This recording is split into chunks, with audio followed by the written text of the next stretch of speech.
suluhan rohani, dan layanan. Melaju maju, umat rukun Indonesia maju. Bersama saya G. Alim dari Kantor Kementerian Agama Kabupaten Gianyar. Pada kesempatan yang berbahagia ini, di Surya Podcast telah kedatangan tamu yang pastinya beliau sudah tidak asing lagi bagi masyarakat di Kabupaten Gianyar. Beliau adalah Bapak Ide Bagus Madewi Prajana MPDH. Beliau merupakan salah satu tokoh agama Hindu di Kabupaten Gianyar dan sekaligus menjabat sebagai Ketua Forum Kerukunan Beragama di Kabupaten Gianyar.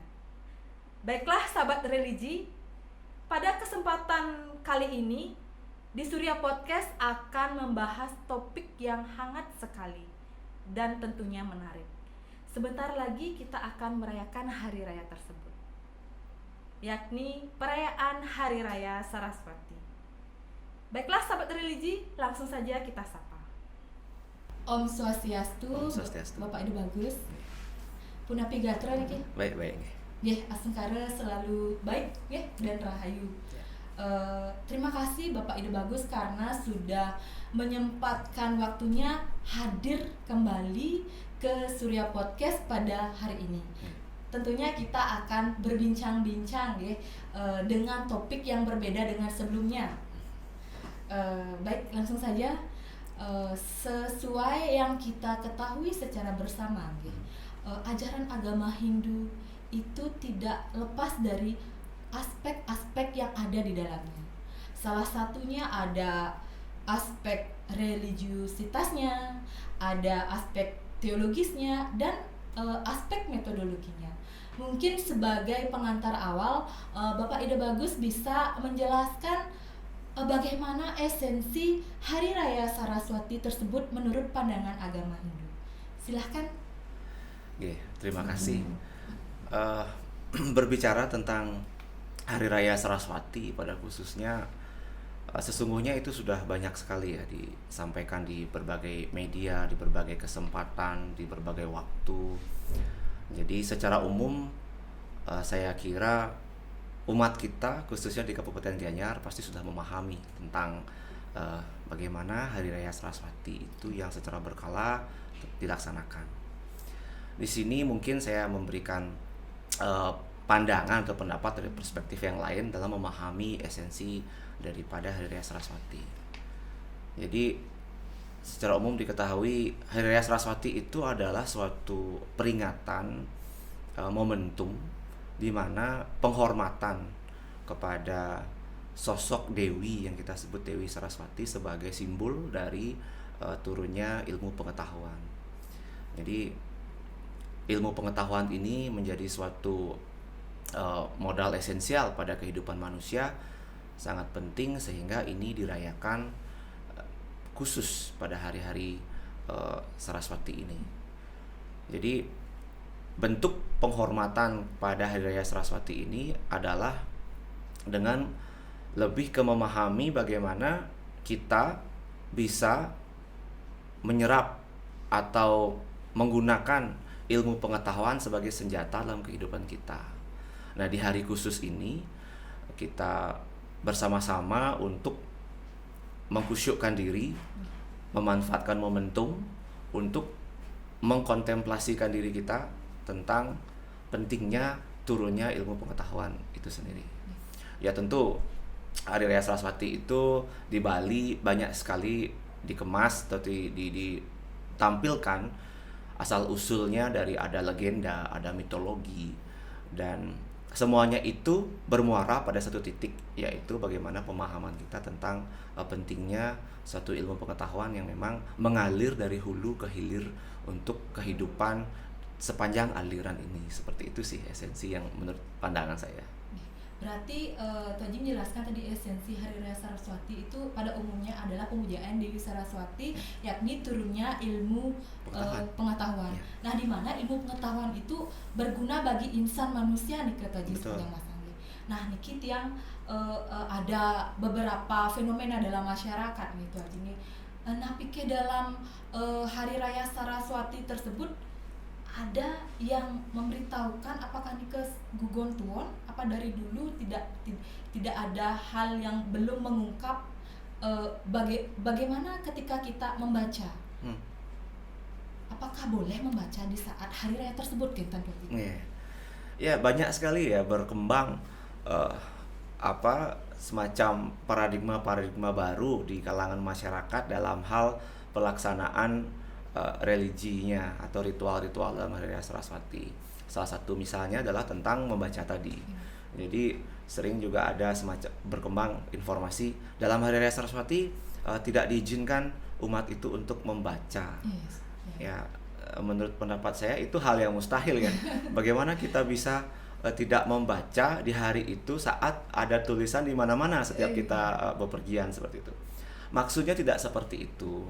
Jadi ada hal yang perlu kita luruskan atau kita sepakati bersama, bahwa yang disebut dengan tidak boleh membaca itu lebih dikaitkan dengan sebab bahan-bahan bacaan atau buku-buku yang kita miliki di rumah itu saat melaksanakan ritual pemujaan Hari Raya Saraswati digunakan sebagai simbol stana daripada Dewi Saraswati. Jadi logika sederhananya, ketika buku-buku sastra-sastra, teks lontar kesusastraan itu dipakai sebagai simbol daripada stana ilmu pengetahuan atau Dewi Saraswati itu yang dihias kemudian diberikan persembahan, jadi kita tidak bisa menyentuh buku itu untuk dibaca karena sedang digunakan sebagai simbol stana Dewi Saraswati gitu. Tapi kalau untuk membaca buku yang lain tuh misalkan, itu peluangnya masih terbuka gitu. Jadi pada tingkatan tertentu masyarakat kita di keluarga sering mengajarkan seperti itu. Jangan dibaca bukunya sebab buku itu sedang digunakan sebagai simbol wadah stana Dewi Saraswati yang akan dipuja. Jadi kalau semua buku masih di tempatnya masing-masing dan dibaca sedemikian rupa, kan tidak ada tempat. Karena mengingat begini, bahwa di Bali unik ya, tidak ada pura khusus untuk memuja Dewi Saraswati. Ya, belum ada.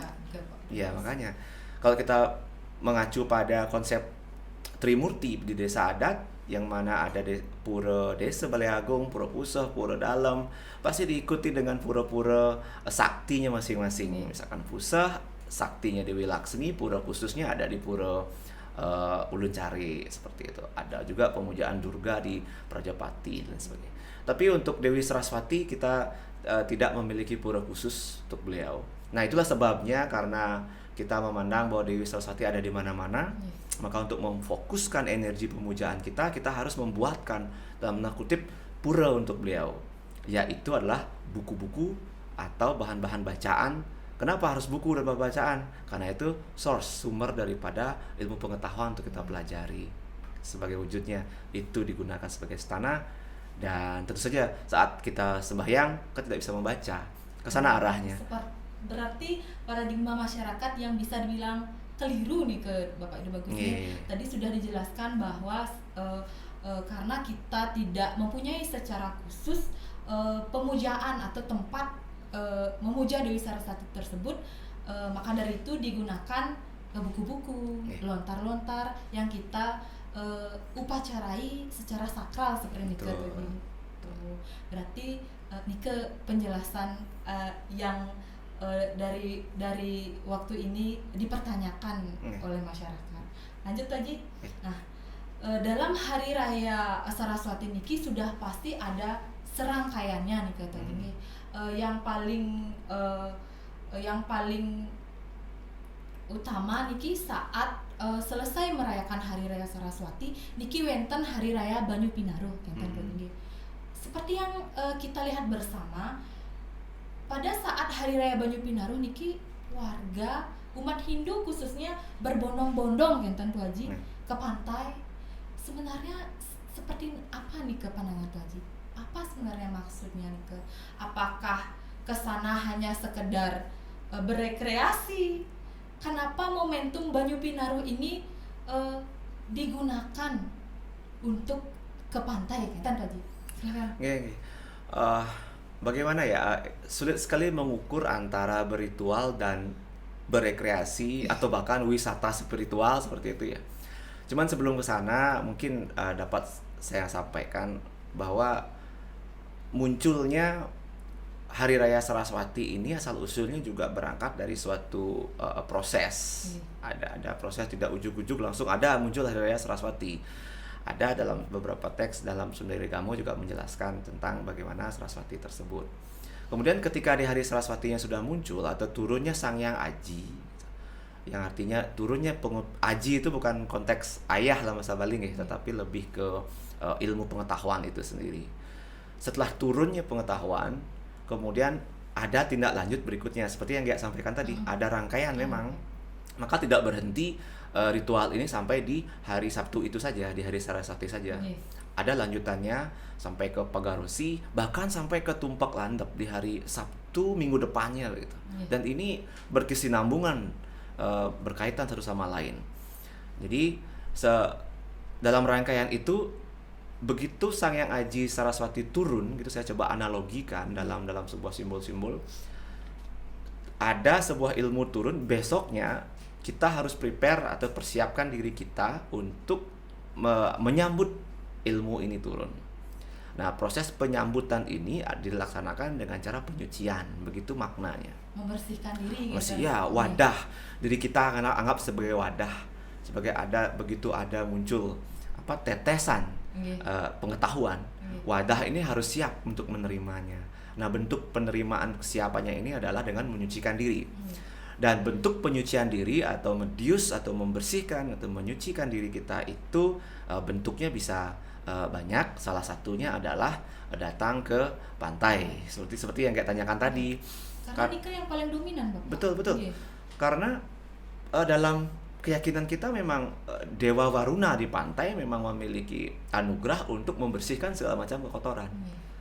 Makanya itu korelasinya ke sana.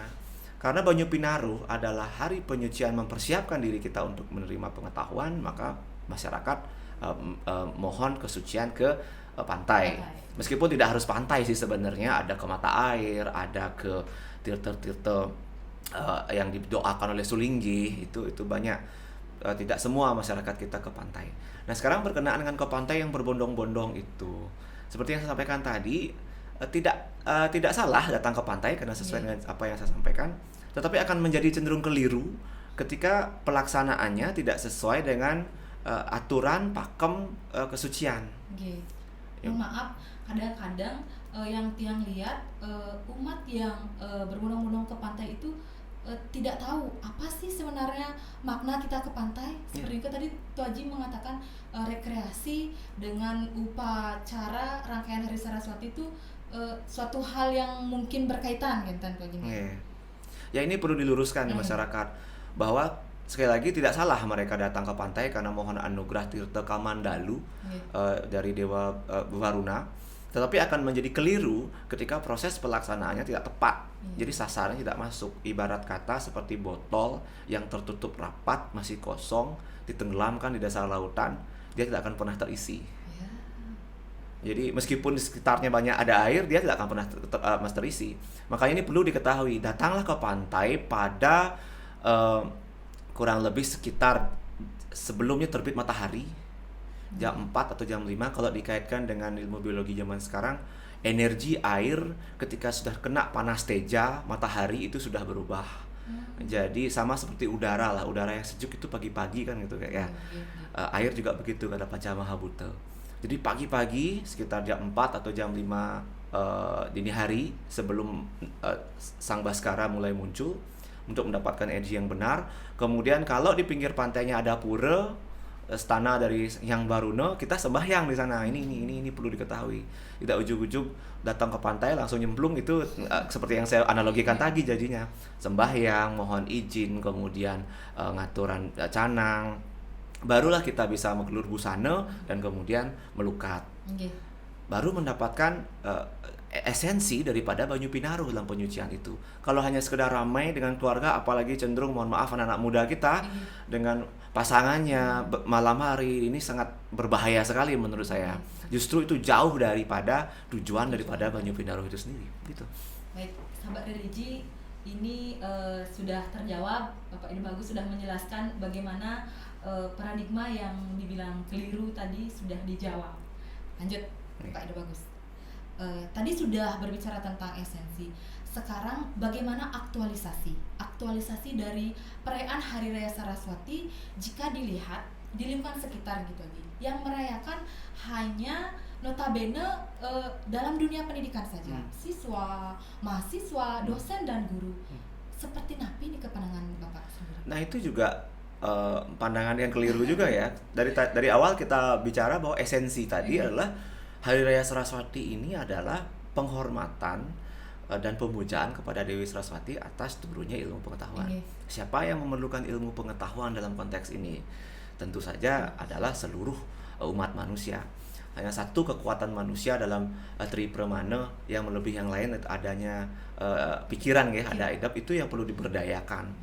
Dan ini juga sekaligus dia menyentuh epistemologi dalam kegiatan Hari Raya Saraswati itu adalah bagaimana kita memberdayakan diri kita untuk bisa bertahan hidup. Itu dasarnya nih. Untuk bisa bertahan hidup tentu kita punya satu kekuatan yang tidak bisa terelakkan, yaitu adalah kekuatan adaptif. Manusia itu memiliki kekuatan adaptasi. agar bisa bertahan hidup. Semisal kayak COVID kemarin, kita harus beradaptasi kan begitu kan. Dan itu akan terus terjadi ke depan. Kemampuan beradaptasi manusia ini bisa terjadi jika ditopang oleh ilmu pengetahuan. Sekarang kalau seperti yang dia sampaikan tadi bahwa kecenderungan Saraswati dirayakan, dimanfaatkan momentum harinya oleh kalangan pendidik saja, ini justru menurut saya tidak tepat. Karena kemampuan adaptasi yang didukung oleh ilmu pengetahuan ini harus dimiliki oleh semua manusia. Maka harusnya yang merayakan ini adalah seluruh umat. Karena seperti Bapak Ide Bagus jelaskan tadi, di mana manusia memiliki salah satu keunggulan dari Tribrahmana itu, yaitu idep pikiran. Jadi seluruh insan manusia memperingati Hari Raya Saraswati niki, seperti itu Pak Ide Bagus. Karena seperti saya analogikan tadi bahwa Ida Sanyang Widiwasa dalam perbawaan Ida sebagai Dewi Saraswati itu berkenan mencurahkan, mengalirkan pengetahuan secara niskala dalam tubuh kita, maka hendaknya itu kita sambut, kan begitu logikanya. Tapi kalau kita memikirkan bahwa itu tidak perlu untuk saya, ya tentu kerugiannya ada pada diri kita sendiri. Kita akan cenderung akan diliputi oleh avidya, kebodohan, kebingungan, dan kebijaksanaan jauh dari kita. Tentu hidup kita tidak akan mencapai jagat hita. Maka dalam kesempatan ini juga saya menghimbau, mengingatkan gitu, memang Hari Raya Saraswati adalah hari raya umat Hindu secara menyeluruh dari profesi apapun. Pelaksanaannya seperti saya sebutkan tadi, mulai di sangga, pemerajan, perahyangannya masing-masing. Stanakan beliau dengan sederhana saja, itu bisa dilaksanakan di atas buku dengan tapaan pelinggih, dengan tirta yang disiapkan, sudah dimanfaatkan. Lanjut Niki Twajingi, kalau kita berbicara tentang Hari Raya Saraswati, sudah pastinya tidak lepas dari upekara yang akan menjadi suatu aktivitas acara tersebut. Nah, di dalam acara ini terdapat suatu niase atau simbol. Mungkin Pak Ide Bagus bisa menjelaskan apa saja simbol-simbol yang ada pada saat perayaan Hari Raya Saraswati niki. Silakan. Tentang simbol, di Bali kita agak unik menyimpulkan ya suatu rangkaian ritual upacara, karena seperti misalkan saja kalau Gaelin amati ya, di semua pura kita tidak tahu pura itu memuja dewa siapa kalau tidak ada pelang di depannya. Karena isinya pasti sunyi kosong. Nah sama Saraswati juga sebenarnya tidak seperti simbol-simbol di tempat lain. Kita menyimbolkannya dengan bentuk sunia juga yang sifatnya temporari, tidak permanen. Jadi energinya difokuskan pada simbol itu. Nah, berupa apa? Kadang bisa juga dengan tapakan pelinggih. Distanakan beliau di istana. Kemudian disajikan persembahan-persembahan. Sebenarnya Bantan Saraswati itu sudah secara umum diketahui oleh banyak umat kita. Saya tidak secara mendetail menyebutkan ada pesucian, ada rantasan yang begitu. Niki yang ampura Pak Ide Bagus, Niki ada hal yang menarik Niki, mungkin sudah diketahui tetapi harus kita bahas Niki. Betul. Ketika keseharian bukan hanya pada saat Hari Raya Saraswati saja, misalkan umat Hindu mempercayai ketika ada suara cicak berbunyi, kita pasti mengucapkan Sugeng Sayang Aji Saraswati. Nah, mungkin itu seperti apa menurut pandangan Bapak Ida Bagus? Ya, nah itu juga berkaitan dengan simbol-simbol Banten tadi ya. Salah satu dalam Banten Saraswati itu ada disebut komponen Jajo Saraswati. Di Jajo Saraswati itu beberapa komponennya yang paling unik adalah kalau Jajo Suci yang lain kan sudah umum nggih. Yang unik itu ada Jajo dan berbentuk cicak. Memang gambar cecek dibuat seperti itu. Dan kemudian dari simbol cecak di Banten itu juga dikaitkan pada suara-suara cecak dalam kehidupan sehari-hari seperti yang Gek sampaikan tadi. Kalau kita ngobrol ada cecak muncul berarti dianggap itu kalimat yang benar sesuai dengan pengetahuan.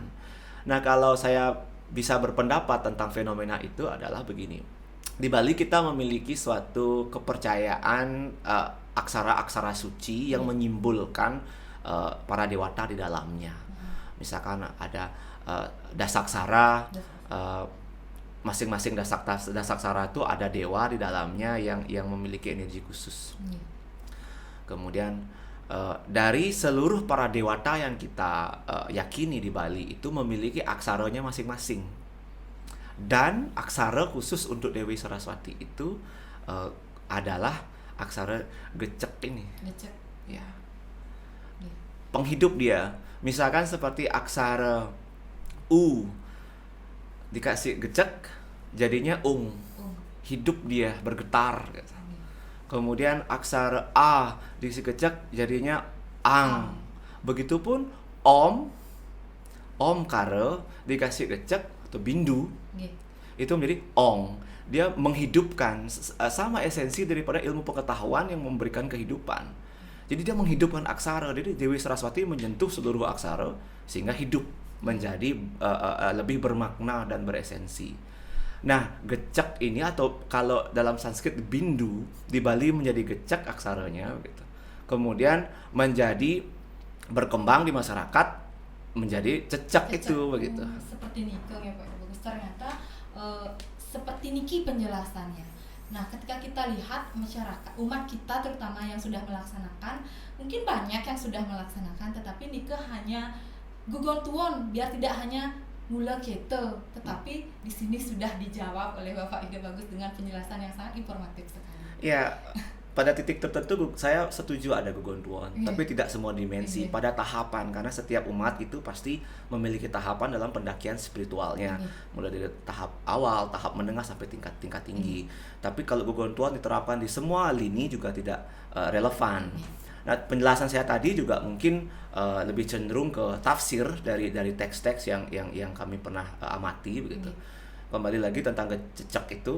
Jadi ketika misalkan kita ngobrol, kemudian cecek bersuara, berarti dianggap obrolan kita hidup benar.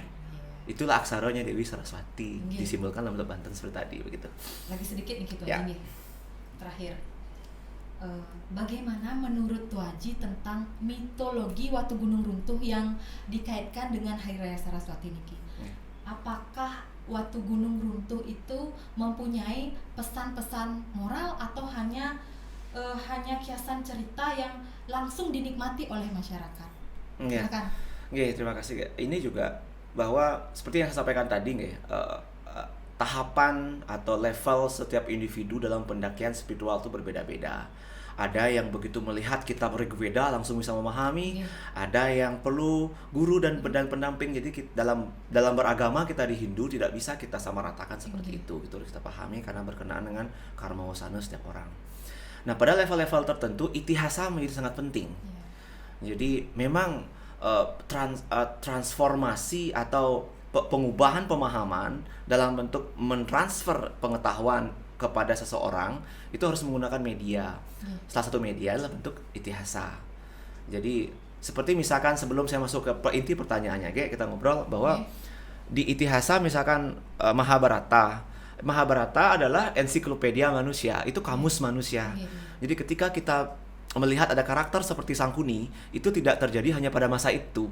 Sangkuni bisa akan ada sampai selama-lamanya karena ensiklopedia.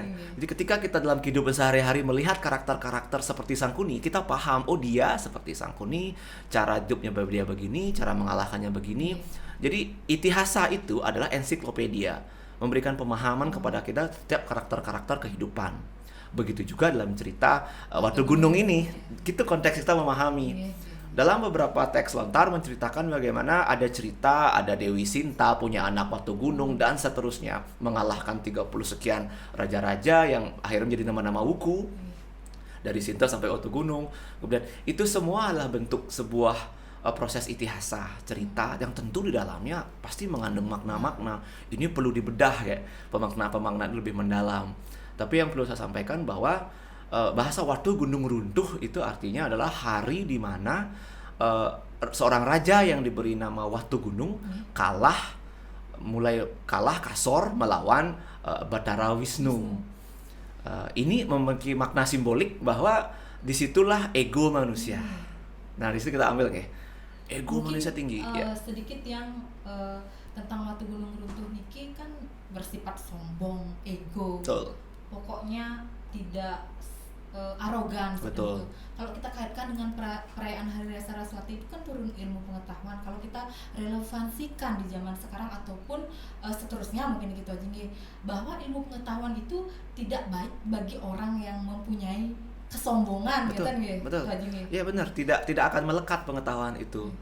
Jadi itulah cerita Watu Gunung Runtuh mengajarkan kita harus maknai itu, bahwa orang yang sombong, angkuh, arogan, diliputi oleh avidya, kegelapan, tidak akan punya kebijaksanaan gitu. Suatu saat dia akan jatuh. Makanya Watu Gunung Runtuh pada hari Rediti Kliwon, Watu Gunung sering kita sebut sebagai Kajang Kliwon Pamelas Tali. Sana ada upacara khusus di sana untuk pemaknaan pada diri kita bahwa kita tekan ego kita, ini nggak benar. Penyadaran mungkin ya. Betul, selama hidup kita pasti rentang dengan kesalahan. Di sanalah start perenungan kita di hari Minggu itu saat Kajang Kliwon itu menetralisir energi buruk dalam tubuh kita. Barulah kita mulai sekarang kontemplasi diri, jadikan diri mayat, yoga segala macam seperti itu. Pahit-pahitan kita habiskan semua ego kita, hilangkan. Sampai Buddha urip lagi, kita hidupkan diri kita lagi. Sampai Saptarsi datang menghormati, mendoakan kita. Sampai Bhagawan Sukra memuja, memantrai kehidupan kita. Sampai turunnya Aji Saraswati saat Saniscara. Dari ego yang kita bunuh atau kendalikan, siaplah menerima pengetahuan yang baru, sehingga kita bisa hidup ke depan sampai tumpuk landap tajam pikiran kita. Ke situ rangkaiannya kayak. Baik, Pak Ide Bagus, terima kasih karena sudah memberikan suatu informasi yang sangat bermanfaat pastinya nantinya bagi sahabat religi dimanapun berada. Dan terima kasih juga Bapak Ide Bagus sudah memberikan tatanan serta tuntunan yang nantinya akan digunakan untuk pedoman ke depannya seperti ini Kak Haji. Nah, pada hari ini dapat saya simpulkan sedikit gitu aja dari percakapan kita tadi, yakni bahwasannya Hari Raya Saraswati itu merupakan sebuah prosesi sakralisasi demi keberlangsungan hidup manusia yang lebih baik dan manusia bisa dimanusiakan seperti ini Kak Haji. Kata terakhir dari saya, berharap kepada seluruh umat kita untuk memaknai pelaksanaan kegiatan setiap hari raya tidak sekedar lewat begitu saja, laksanakan dengan penuh keyakinan sehingga mendapatkan anugerah sesuai apa yang kita harapkan. Tidak seperti analogi saya tadi, botol kosong yang tenggelam di dasar laut dan samudra. Demikian, terima kasih. Baik, terima kasih Bapak Bagus. Semoga di lain kesempatan Bapak bisa hadir kembali di Surya Podcast, tentunya membahas topik menarik dan yang berbeda pula. Ya, terima kasih. Ya. Baiklah sahabat religi, demikian tadi perbincangan kita dengan Bapak Ide Bagus Madewi Prajana, MPDH.